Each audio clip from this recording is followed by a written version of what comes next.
All right, Alexa, thank you. 7:34 right now. What a difference a year makes. Mayor Eric Adams' preliminary budget for next year is a lot more optimistic than previous ones. The proposal includes more spending on critical programs as opposed to cuts. Listen.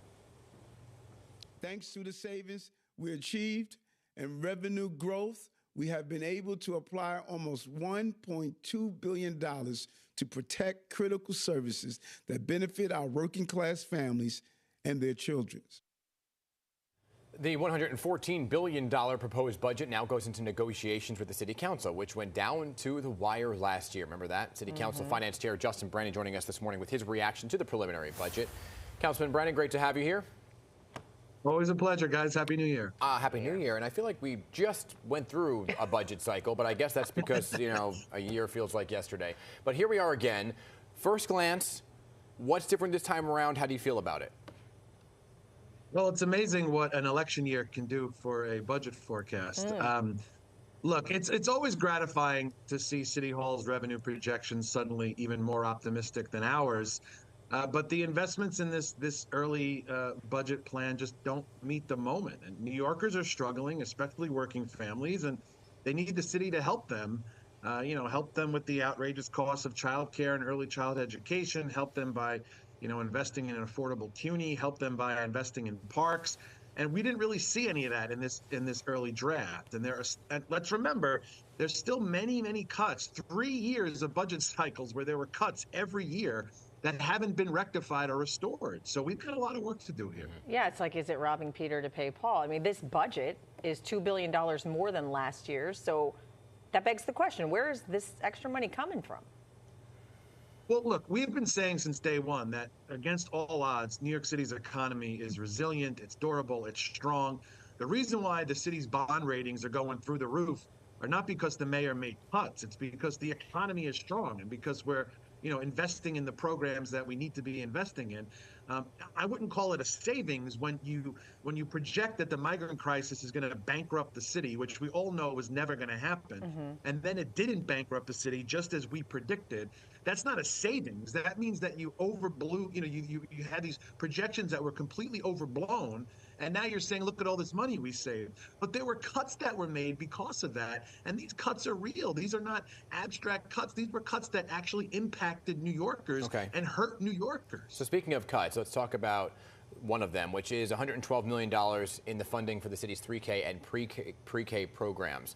So given the affordability crisis that you're talking about, right, is that an area to cut in? And is that something the council will allow? Or is that one of the things you're going to say, hey, we're not doing that? Early childhood education has always been the #1 priority of the city council. Public safety, #1. Early childhood education's got to be a close second. The mayor just had his State of the City last week where he said he wants to make New York City the best place to raise a family.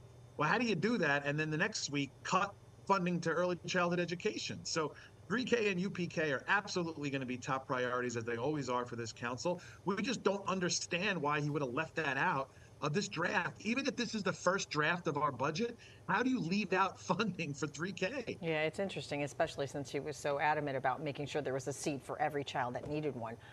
You talk about public safety, though, a big part of the budget. It really is hard, though, to predict police overtime. So how much is actually being set aside for that? Is there any wiggle room? Look, for years, we've been asking the mayor to give us a plan and a roadmap to reining in overtime spending. And usually, we just get blamed. They blame it on protests and parades, which we all know is not the case. Look, we need to have a real conversation here. If it's about hiring more cops to bring down those overtime costs, or if it's about a management issue. I think Commissioner Tisch, the new police commissioner, she gets it. I look forward to working with her on this issue. But this isn't a new issue. Overtime spending has just been out of control, and it's costing taxpayers a lot of money. We're going into negotiations, right? That's the process now. So what is on the table for you as a absolutely not and sticking point? And do you think it'll pass in June? Last year it was right down to the final deadline. I mean, look, I would love to get this budget wrapped up tomorrow, right? But there's so much stuff that's lacking in this draft that we know it's going to be a tough 6 months. We need to see more funding for our parks. We need to see funding for CUNY. We need to see funding for early childhood education. We need to see funding for proven mental health solutions that the council has put forward that we did not see.